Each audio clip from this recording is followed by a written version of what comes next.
ನರೇಂದ್ರ ಗ್ರಾಮ ಪಂಚಾಯಿತಿಯ 2024-25ನೇ ಸಾಲಿನ ಕೆಡಿಪಿ ಪ್ರಗತಿ ಪರಿಶೀಲನಾ ಸಭೆಯು ಚೈಯಂಡಾಣಿಯಲ್ಲಿ ಯಶಸ್ವಿಯಾಗಿ ನಡೆಯಿತು. ಚೈಯಂಡಾಣಿಯ ಸರ್ಕಾರಿ ಮಾದರಿ ಪ್ರಾಥಮಿಕ ಶಾಲೆಯ ಸಭಾಂಗಣದಲ್ಲಿ ಗ್ರಾಮ ಪಂಚಾಯಿತಿ ಅಧ್ಯಕ್ಷೆ ಪೆಮ್ಮಂಡ ಕೌಶಿಕಾವೇರಮ್ಮ ಅವರ ಅಧ್ಯಕ್ಷತೆಯಲ್ಲಿ ನಡೆದ ಸಭೆಯಲ್ಲಿ ವಿವಿಧ ಇಲಾಖೆಯ ಅಧಿಕಾರಿಗಳು ಪಾಲ್ಗೊಂಡು ಇಲಾಖೆಯಿಂದ ಸಿಗುವ ಸೌಲಭ್ಯ ಹಾಗೂ ಸಾರ್ವಜನಿಕರು ತೆಗೆದುಕೊಳ್ಳಬೇಕಾದ ಕಾನೂನು ಕ್ರಮಗಳ ಕುರಿತು ಮಾಹಿತಿ ನೀಡಿದರು. ಸಭೆಯಲ್ಲಿ ನಾಪೋಕ್ಲು ಪೊಲೀಸ್ ಠಾಣೆಯ ಉಪನಿರೀಕ್ಷಕರಾದ ಮಂಜುನಾಥ್ ಮಾತನಾಡಿ, ಗ್ರಾಮ ವ್ಯಾಪ್ತಿಯಲ್ಲಿ ಅಕ್ರಮ ಮದ್ಯ ಮಾರಾಟ, ಮಾದಕ ವಸ್ತುಗಳ ಸೇವನೆ ಹಾಗೂ ಮಾರಾಟದ ಬಗ್ಗೆ ಮಾಹಿತಿ ತಿಳಿದು ಬಂದಲ್ಲಿ ಸಾರ್ವಜನಿಕರು ತಕ್ಷಣ ಪೊಲೀಸ್ ಇಲಾಖೆಗೆ ಮಾಹಿತಿ ನೀಡಬೇಕು. ಅಕ್ರಮ ಚಟುವಟಿಕೆಯಲ್ಲಿ ತೊಡಗಿಸಿಕೊಂಡವರ ವಿರುದ್ಧ ಕಾನೂನು ರೀತಿಯ ಕ್ರಮ ಕೈಗೊಳ್ಳಲು ಇಲಾಖೆ ಸಜ್ಜಾಗಿದೆ.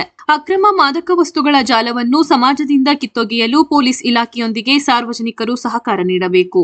ದೂರು ನೀಡುವವರ ಮಾಹಿತಿಯನ್ನು ಗೌಪ್ಯವಾಗಿ ಇಡಲಾಗುವುದೆಂದು ತಿಳಿಸಿದರು. ದಯಮಾಡಿ ನಮಗೆ ಮಾಹಿತಿಯನ್ನು ಕೊಡಿ. ಅದರಲ್ಲಿ ನಾವು ಯಾವುದೇ ಟಾಲರೆನ್ಸ್ ಇಲ್ಲ. ವಿತೌಟ್ ಟೈಮ್ ಲಿಮಿಟ್ಸ್ ಬರ್ತೀವಿ. ಅದಿನ್ ಕೇಸ್ ಎಲ್ಲೋ ಇದೊಂದು ಕಬ್ಬೆ ಇಲ್ಲೆಲ್ಲ ಈವ್ನಿಂಗ್ ಟೈಮಲ್ಲೆಲ್ಲ ಸ್ವಲ್ಪ ಟೂರಿಸ್ಟ್ ಬಂದು ನ್ಯೂಸೆನ್ಸ್ ಮಾಡ್ತಾರೆ. ನಾನು ಆಗಾಗ ಬಂದು ಈವ್ನಿಂಗ್ ಬಂದು ನಾನು ಅಟೆಂಡ್ ಮಾಡ್ತೀನಿ. ನಮ್ಮ ಸ್ಟಾಫ್ ಜೊತೆಗೆ ಬಂದು 7 ಗಂಟೆಗೆ 7:15 ಬಂದು ಗೊತ್ತಿಲ್ಲದಂಗೆ ಸುಮ್ಮನೆ ಬರ್ತೀವಿ. ಕೆಲವೊಂದು ಸರಿ ನಾವು ಪ್ರೈವೇಟ್ ವೆಹಿಕಲಲ್ಲಿ ಬರ್ತೀವಿ. ಸೊ ಎನಿ ಟೈಮು ಇಲ್ಲಿಗೆ ಬರೋಕ್ಕಾಗಲ್ಲ. ನಿಮಗೆ ಗೊತ್ತಿದೆ ನಾಪೋಕ್ಲು ಇಂದ ಎಷ್ಟು ದೂರ ಇದೆ ಅನ್ನೋದು. ಈಗ ಎಲ್ಲ ಕಡೆನೂ ನಾವು ರೌಂಡ್ಸ್ ಮತ್ತೊಂದು ಡ್ಯೂಟಿ ಅಂತ ಮಾಡುವಾಗ ನಿಮ್ಮ ಸಾರ್ವಜನಿಕರ ಸಹಕಾರ ತುಂಬ ಮುಖ್ಯ. ಅದರಲ್ಲೂ ಈ ಅಕ್ರಮ ಮದ್ಯ ಮಾರಾಟ ಮತ್ತು ಮಾದಕ ಏನೋ ವಸ್ತುಗಳನ್ನು ಮಾರಾಟ ಮಾಡೋದು ಇವ್ರು ಯಾರು ಕಂಡು ಬಂದರೆ ನಮಗೆ ನೀವು ಮಾಹಿತಿಗಳನ್ನು ಕೊಡಿ. ನಾವು ಅದನ್ನು ಕಾನೂನಾತ್ಮಕವಾಗಿ ಯಾರನ್ನೂ ಸಹ ಮುಲಾಜಿಗೆ ಒಳಪಡಿಸ್ದೆ ಎಲ್ಲರನ್ನು ಕಾನೂನಾತ್ಮಕ ಇದಕ್ಕೆ ಪ್ರಕ್ರಿಯೆಗೆ ಒಳಪಡಿಸ್ತೀವಿ. ಅದು ನಿಮ್ಮ ಸಹಕಾರ ತುಂಬ, ಸಾರ್ವಜನಿಕರ ಸಹಕಾರ ತುಂಬ ಬೇಕು. ಮತ್ತು ನಿಮ್ಮದು ಬೇರೆ ಯಾವುದೇ ಸಮಸ್ಯೆಗಳಿದ್ರೂ ನೀವು ಇಲಾಖೆ ಜೊತೆಗೆ ಕೇಳ್ಕೋಬಹುದು.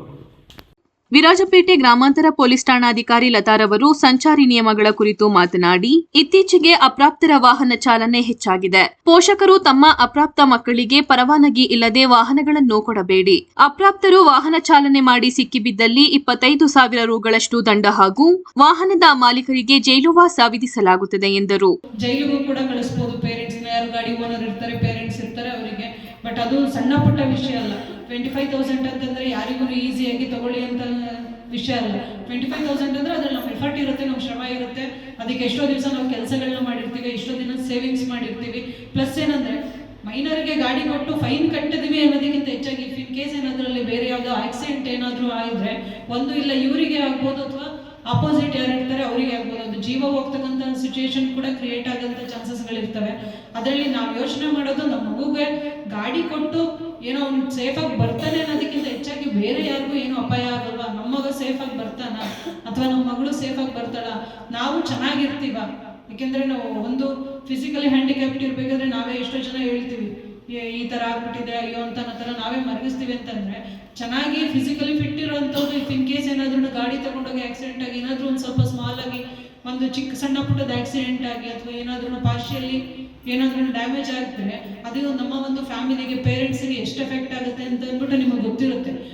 ನಾಪೋಕ್ಲು ಕಂದಾಯ ಪರಿವೀಕ್ಷಕರಾದ ರವಿಕುಮಾರ್ ಮಾತನಾಡಿ, ಪೂರಕ ದಾಖಲೆಗಳನ್ನು ನೀಡಿದ್ದಲ್ಲಿ ಜಾತಿ ಆದಾಯ ದೃಢೀಕರಣ ಪತ್ರ ನೀಡಲಾಗುವುದು. ಶಾಲಾ ನೋಂದಣಿ ದಾಖಲಾತಿಯ ಪ್ರತಿಯನ್ನು ನೀಡಿದ್ದಲ್ಲಿ ಜಾತಿ ಆದಾಯ ದೃಢೀಕರಣ ನೀಡಲಾಗುವುದು. ಚೆಲಾವರ ಕಬ್ಬೆಬೆಟ್ಟದಲ್ಲಿ ತಂತಿ ಬೇಲಿ ಕಾರ್ಯ ನಡೆಸುವ ಮುನ್ನ ನಮ್ಮ ಮೇಲಾಧಿಕಾರಿಗಳಿಗೆ ಮಾಹಿತಿ ನೀಡಿ ಕ್ರಮ ಕೈಗೊಳ್ಳುವಂತೆ ತಿಳಿಸಿದರು.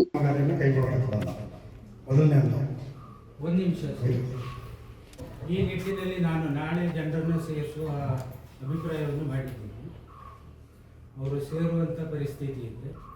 ನಾಳೆ 2 ಇಲಾಖೆಯವರು ಸೇರ್ಬೋದಾ?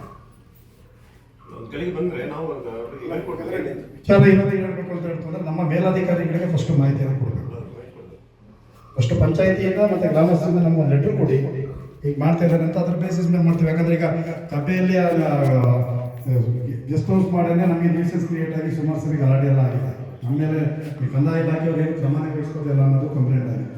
ಅದರ ನಂತರ ಸರ್ವೆ ಮಾಡಿಸಿ ಸರ್ವೆ ಅಂತ ಐಡೆಂಟಿಫೈ ಆದ್ಮೇಲೆ ನಿಮ್ಮ AC ಹಿಂದೆ ಹಿಂದೆ ಇರ್ತಕ್ಕಂಥ ACF ಅವ್ರ ಗಮನಕ್ಕೆ ನಾವು ದಾಖಲೆಗಳನ್ನು ಹಾಜರುಪಡಿಸಲಾಗಿ ಅವರು ಆಮೇಲೆ ನಮಗೆ ನಮ್ಮ ಜಾಗ ಬೇಕು ರಿಕ್ವೆಸ್ಟ್ ಮಾಡ್ತೀವಿ ಅಂತ DCF ಅವರಿಗೆ ಮತ್ತು ಕನ್ಸರ್ವೇಟರ್ಗೆ ಅವ್ರು ಮಾಹಿತಿ ಕೊಟ್ಟರು. ಅದನ್ನು ಈಗ ಆದ್ದರಿಂದ ಅದಕ್ಕೆ ಸಂಬಂಧ ಸಭೆಯಲ್ಲಿ ಅರಣ್ಯ ಇಲಾಖೆಯ ಬಗ್ಗೆ ವಿರಾಜಪೇಟೆ ಅರಣ್ಯಾಧಿಕಾರಿ ಶ್ರೀನಿವಾಸ್, ಆರೋಗ್ಯ ಇಲಾಖೆಯ ಬಗ್ಗೆ ಕನಕಾವತಿ, ಆಯುಷ್ ಇಲಾಖೆಯ ಬಗ್ಗೆ ಡಾಕ್ಟರ್ ಶೈಲಜಾ ಹಾಗೂ ಡಾಕ್ಟರ್ ಸರಸ್ವತಿ, ಪ್ರಾಥಮಿಕ ಶಾಲೆಯ ಬಗ್ಗೆ ಕನ್ನಡ ಶಾಲೆಯ ಮುಖ್ಯ ಶಿಕ್ಷಕಿ ಲೀಲಾವತಿ ಹಾಗೂ ವಿವಿಧ ಇಲಾಖೆಯಿಂದ ದೊರೆಯುವ ಪ್ರಯೋಜನಗಳ ಬಗ್ಗೆ ಅಧಿಕಾರಿಗಳು ಮಾಹಿತಿ ನೀಡಿದರು.